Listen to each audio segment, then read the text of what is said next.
Can you see everything is thought? Everything is thought. Everything is thought. Even the grandest thing is thought. They cannot exist without you. You are the witness of them. You are the purchaser of these thoughts. You are the employer of these thoughts. They report to you. Who are you? Who are you? Listen to this great discovery. In the sense I am, I don't feel active. I feel there's a sort of passive consciousness.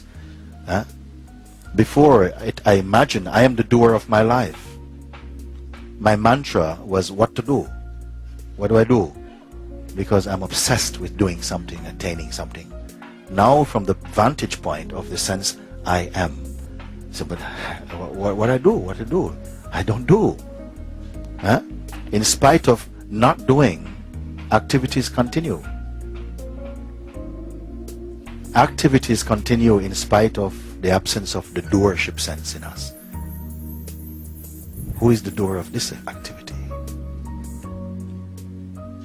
Even in the body, you say, I am not the doer, but still action. You're still slicing those carrots and making those, sending that email.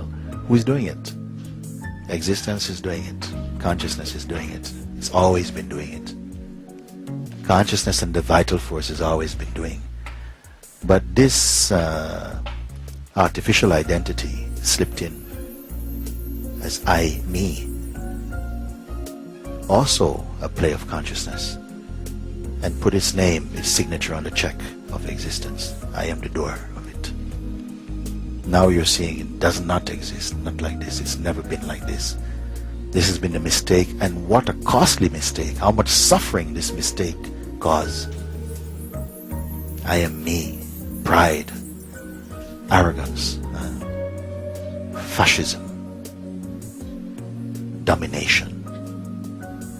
All of this came through this falsity, this fraudulent I. Now when questioned, it shrinks away into nothing, and what remains is an intuition, the feeling I am. But this has a different perfume altogether. This has a different fragrance. The perfume of the I am is peace, space, joy. It does nothing to feel joy.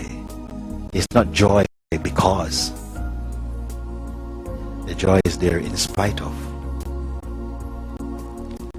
Unbroken peace, unearned, intuitive knowingness. A sense that behind this is infinite and timeless being.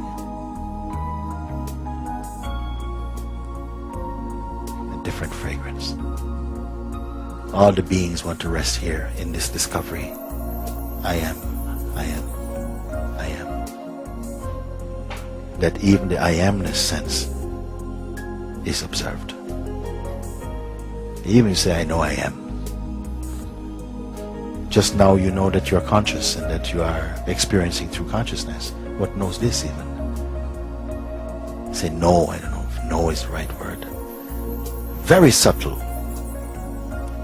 Even the consciousness and the function of consciousness is perceivable, is perceived. Maybe your education does not support what I'm saying to you. You have to leave education alone. Leave education alone. Leave books alone for a moment. Leave everything alone. Leave everything alone. Leave everything and be alone. Leave everything. Every human being should taste this. Leave everything alone. All the intention, all your education, meaning leave it aside. Don't dwell on it. Don't go searching for anything through what you think belongs to you. Leave everything alone. Leave everything aside until there's something that cannot be left aside. Leave everything aside. And then speak from this place something.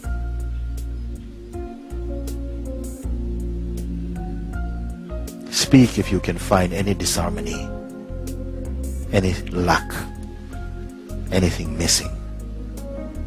Speak from this place.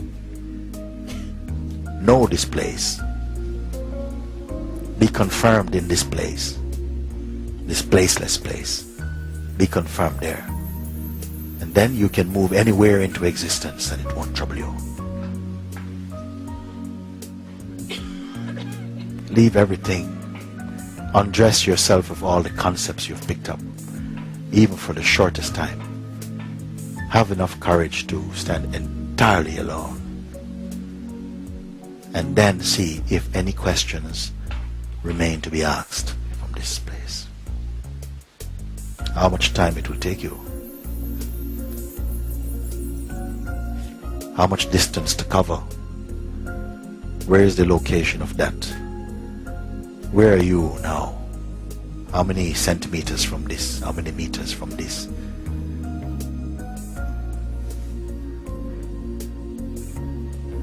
Can you see everything is thought? Everything is thought. Everything is thought.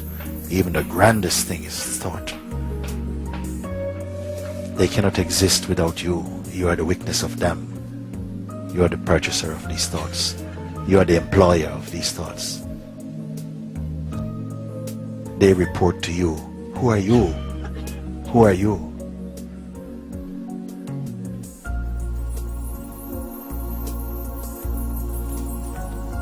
This ultimate seer, what business does it run?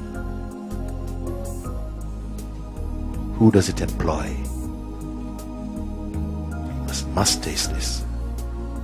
The gift of a human body is to have the opportunity to ask a question like this. Look over there, you see cows and pigs, donkeys, they cannot ask this question.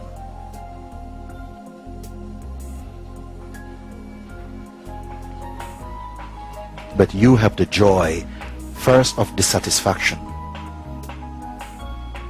And out of your dissatisfaction, you long for a satisfaction that will not go away, something that will not leave you. Everything else will leave you.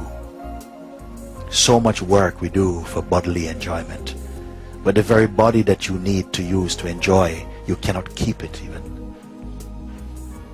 So therefore everything that you slave over in order to have a taste for 5 minutes, 10 minutes, this is washing away. What is that which cannot be washed away? Where is the address of that one?